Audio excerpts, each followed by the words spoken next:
तो आज मैं आपके सामने फिर लेकर आया हूँ एसिड सॉल्ट का सेकंड पार्ट, जिसमें हम कुछ डिस्क्रिप्टिव क्वेश्चन के बारे में डिस्कस करेंगे, क्योंकि कुछ दिन पहले मैंने आपके सामने एमसीक्यू लाए थे इसके, तो आज मैं डिस्क्रिप्टिव लेकर आया हूँ।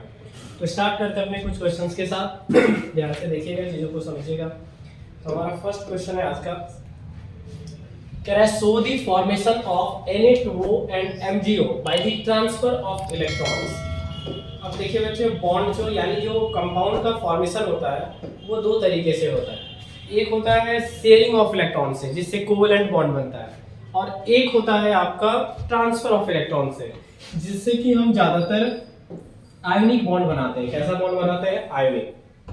एक बात आपको याद दिलाते हैं, जब कभी मेटल और नॉन मेटल ये दो चीजें जब मिलती हैं तो कंपाउंड जो बनता है वो कैसा बनता है? आयोनिक नेचर का बनता है, क्योंकि एक इलेक्ट्रॉन को लूज करता है और दूसरा गेन करता है। मेटल लूज करता है और नॉन मेटल गेन करता है, इसलिए आयोनिक बनता है।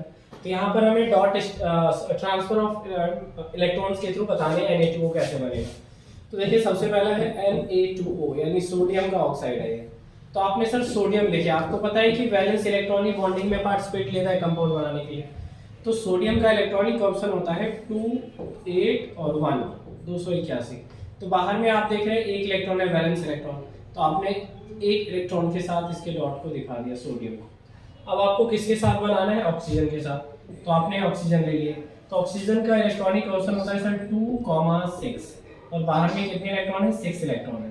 तो आपको बच्चे यहाँ पर 6 इलेक्ट्रॉन दिखाने पड़ेंगे, 2, 3, 4, 5 और 6 इलेक्ट्रॉन।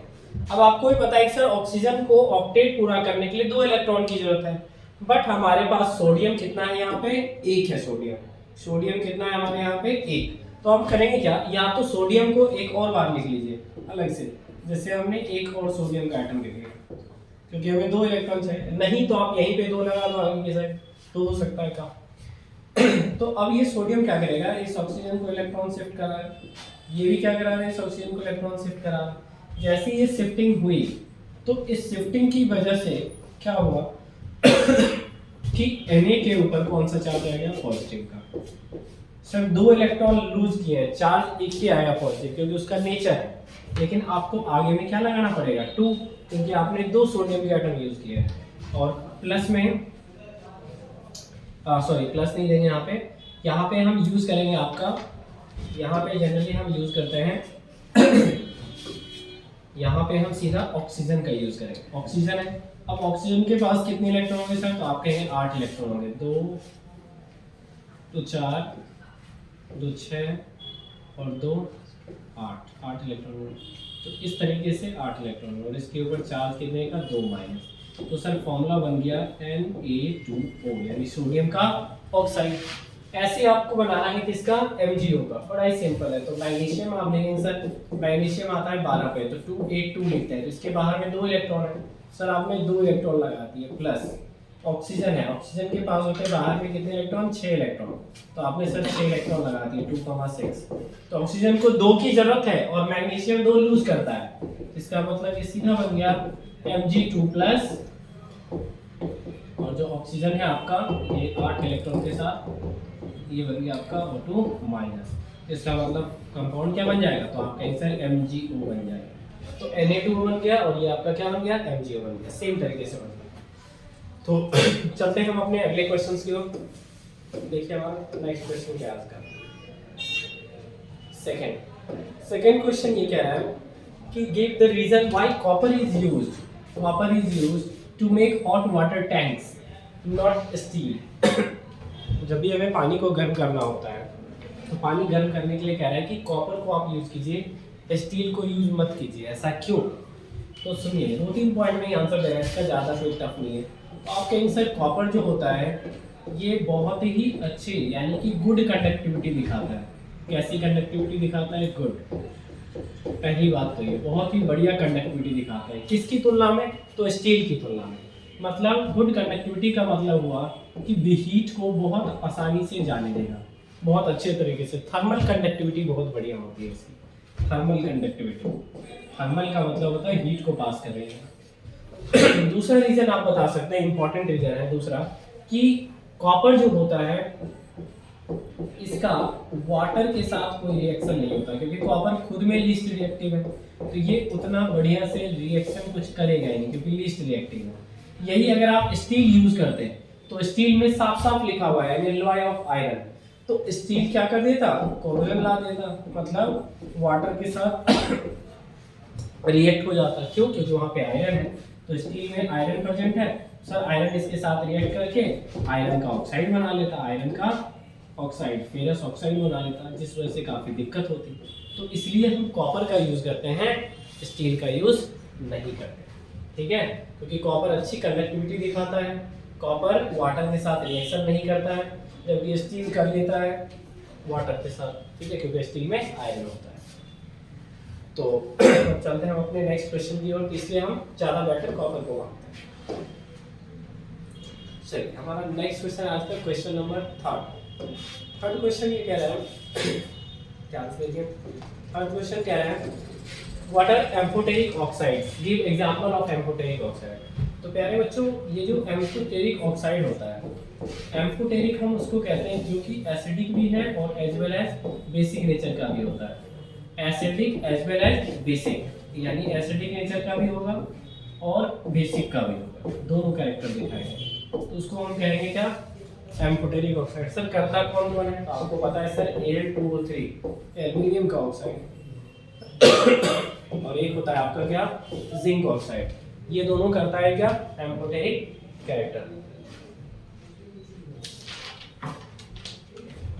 जिंक का ऑक्साइड और एल्युमिनियम का ऑक्साइड। तो देखिए एक बार हम क्या करते हैं, जिंक ऑक्साइड का रिएक्शन करा देते हैं NaOH के साथ, तो ये बनाता है सोडियम जिंकेट Na2ZnO2, ये सोडियम जिंकेट, और प्लस में बना लेता है आपका, प्लस में वाटर बन जाएगा H2O।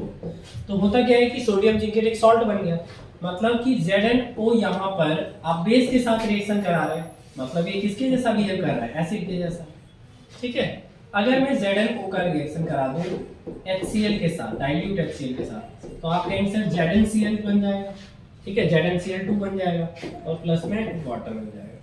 तो यानी कि यहाँ पर आपको ZnO जो है वो कैसा दिख रहा है, बेस के जैसा, क्योंकि आप इसका रिएक्शन करा रहे हैं किसके से, एसिड से। तो सेम काम ऐसा ही Al2O3 करता है, जो कि आपका एल्युमिनियम क्लोराइड बनाता है और एल्यूमिनेट बनाता है। तो समझ में आया होगी ये चीजें। अब चलते हैं अगले क्वेश्चंस की ओर। देखिए नेक्स्ट क्वेश्चन है हमारा आज का क्वेश्चन नंबर 4। ये कह रहा है कि why do ionic compounds have high melting point, ionic compound के मेल्टिंग पॉइंट इतने ज्यादा क्यों होते हैं। सर सिंपल सी बात है, ये जो आयनिक कंपाउंड होते हैं ये बनता किससे है, तो सर बनता है मेटल और नॉन मेटल से, मेटल से बनता है और नॉन मेटल से बनता है। तो इसमें क्या दिक्कत होगी सर, नॉन मेटल से बनता है, इसमें क्या दिक्कत होगी, तो ध्यान दीजिए आप। नॉन मेटल क्या करता है, इलेक्ट्रॉन को गेन करता है, और मेटल क्या करता है, इलेक्ट्रॉन को लूज करता है। इस वजह से क्या होता है कि इनके पास केटाइन और एनाइन का फॉर्मेशन हो जाता है, किसका, केटाइन एंड एनाइन, ये दोनों चीजें बन जाती हैं। और ये दोनों क्या है सर, ये दोनों सर अपोजिट चार्ज वाली, ये प्लस वाला है और ये क्या है, माइनस वाला। तो इनके बीच में फोर्स ऑफ अट्रैक्शन क्या होता है, बहुत तेज होता है, जिस वजह से ये स्ट्रांगली पैक्ड होते हैं, क्लोजली पैक्ड, और एक क्रिस्टल लाइक नेटवर्क बना लेते हैं। कैसा बना लेते हैं, क्रिस्टल लाइक नेटवर्क। इसलिए इनको तोड़ने के लिए हमें ज्यादा से ज्यादा फोर्स ऑफ अट्रैक्शन की रिक्वायरमेंट होती है, यानी फोर्स ऑफ अट्रैक्शन बहुत ही ज्यादा लगता है इसके बॉन्ड को तोड़ने, किसके बॉन्ड को, आयनिक कंपाउंड को। तो इसलिए इनका मेल्टिंग पॉइंट ज्यादा होता है, क्योंकि दो oppositely charge ion strongly head together करते हैं। ऐसा कौन करते हैं, तो आयनिक कंपाउंड करते हैं। ठीक है, अब चलते हैं, आज का आखिरी क्वेश्चन है, नेक्स्ट क्वेश्चन नंबर 5 क्वेश्चन कह रहा है कि carbonate and sulphide ores are usually converted into oxides during the process of extraction. आपको पता है बच्चे, हम कैल्सिनेशन करते हैं और रोस्टिंग करते हैं। रोस्टिंग हम करते हैं सल्फाइड ओर्स के लिए, किसके लिए करते हैं हम, सल्फाइड ओर्स के लिए। और जो कैल्सिनेशन होता है वो हम करते हैं कार्बोनेट्स के लिए, कैल्सिनेशन हम करते हैं कार्बोनेट्स के लिए। तो मैंने आपको एमसीक्यू वाले लेक्चर में भी बताया था। अब होता क्या है, कार्बोनेट और सल्फाइड से मेटल को एक्सट्रैक्ट करना डिफिकल्ट हो जाता है। कार्बोनेट और सल्फाइड से मेटल को एक्सट्रैक्ट करना डिफिकल्ट हो जाता है।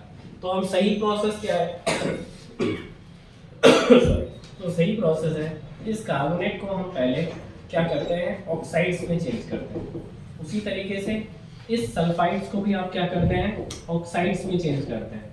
सर क्या करा करके करते हैं, तो रोस्टिंग करा करके, यहाँ क्या कराते हैं, कैल्सिनेशन कराते हैं। इस वजह से मेटल इसके बाद फर्दर आप जानते हैं कि सर यहाँ पर हम रिडक्शन का काम करते हैं। क्या करते हैं, रिडक्शन। तो रिडक्शन करा के मेटल आपको बाहर मिल जाता है। तो मतलब कि 3 स्टेप चलता है। तो आपके पास कार्बोनेट सल्फाइड आ गया, इसको आप क्या कराएंगे, ऑक्साइड में कन्वर्ट करेंगे, ऑक्साइड के बाद रिडक्शन कराएंगे। ऐसा इसलिए करते हैं क्योंकि ऑक्साइड से मेटल को निकालना ज्यादा आसान होता है विद रिस्पेक्ट टू आपका सल्फाइड एंड कार्बोनेट्स। इसके तुलना में इससे मेटल को निकालना ज्यादा आसान है ऑक्साइड से, इसलिए। तो उम्मीद करते हैं आपको चीजें समझ आई होंगी। फिर हम कुछ क्वेश्चंस लेकर आएंगे अपने नेक्स्ट लेक्चर में। तब तक के लिए थैंक यू सो मच।